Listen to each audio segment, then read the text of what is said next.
Xoş gördük əziz dinləyicilər. Bir neçə gündür ki, Türkiyə ətrafında Türkiyənin sıxışdırılması barəsində mən danışıram və bunu barədə əlbəttə reaksiyalar da var ki, Türkiyə heç kim heç nə eləyə bilməz. Məsələ ondan getmir. Biz də istəmirik ki, Türkiyə kimsə nəsə bir şey eləyəsin.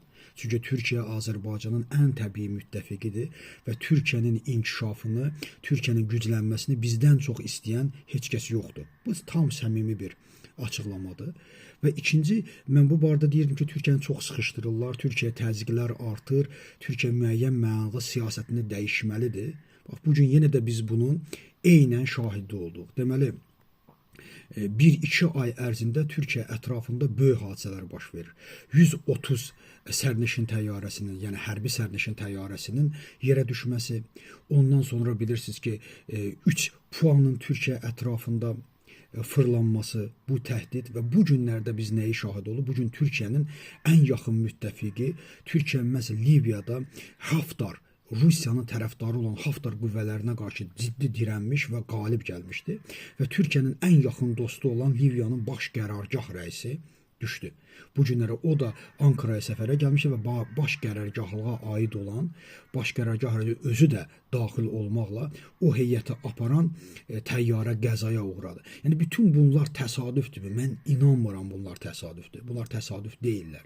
Mən məhz bunu deyirdim ki, Türkiyə ətrafında kifayət qədər Türkiyəyə ciddi baskılar var. Türkiyə öz siyasətini dəyişməlidir. Türkiyənin bu ətrafda ən yaxın müttəfiqi, yenə deyirəm, Avropa Birliyidir. Avropa Birliyinə ehtiyac var. Çünki bilirsiniz, o bütün bunların hamısı əlbəttə 1 və 2 təhlükəli düşmənin olduğunu bizə deyə bilər.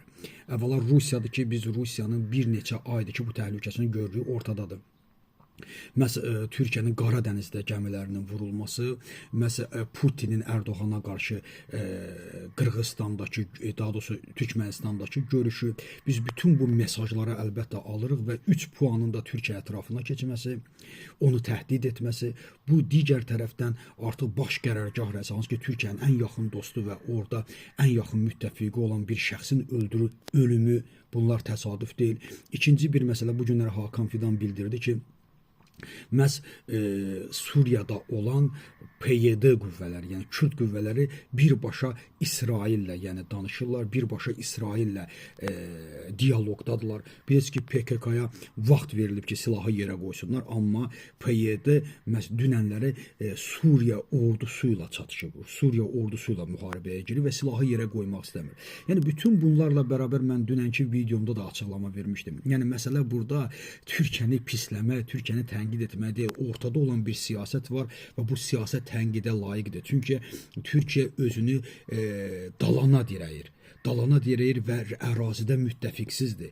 Regionda məhz İsrail ona qarşı koalisiya qurur, onun bütün planları üzərindən keçir, onu Suriyada möhkəmləyə icazə vermir, PKK-nın, PYD-nin silahı yerə qoymasına imkan vermir. Digər tərəfdən Yunanistanla, Kiprlə müttəfiqliyə girir. Digər tərəfdən Türkiyəni Rusiya böyük surətdə təhdid edir, sıxır, həm də S-400 hava hücumundan müdafiə sistemlərinə görədir. Yəni, böyük bir baskı var Türkiyə ətrafında və bu günləri baş qərargah rəisinin ölməsi məsələsində bunu iki tərəf eləyə bilər. Ya Rusiya eləyə bilər ki, Rusiyanın təhdidlərini də biz görürük. İkinci tərəfdən də çox güclü inkişaf etmiş təhlükəsiz sistemi olan İsrail edə bilər. Əlbəttə, bunun təsdiqini heç kəs bəlkə də bilməyəcək və yaxud da ki, biləcəklər. Amma əsas məsələ ondan ibarətdir ki, bu faktdır ki, Türkiyə böyük bir baskı altındadır və Türkiyənin ciddi müttəfiqlərə ehtiyacı var. Və bu ciddi müttəfiqliyi də Türkiyəyə verən yalnız və yalnız Avropa Birliyi ola bilər. Və bu günləri Türkiyənin Avropa Birliyinə çox böyük ehtiyacı var. Mən məhz neçə vaxt ki, bu siyasətdən danışıram və yəqin ki, indi məni qınlayan insanlar da məhz bu baş qərargah rəisinin ölümündən sonra yəqin mənə bir bəraət verərlər. Təşəkkür edirəm.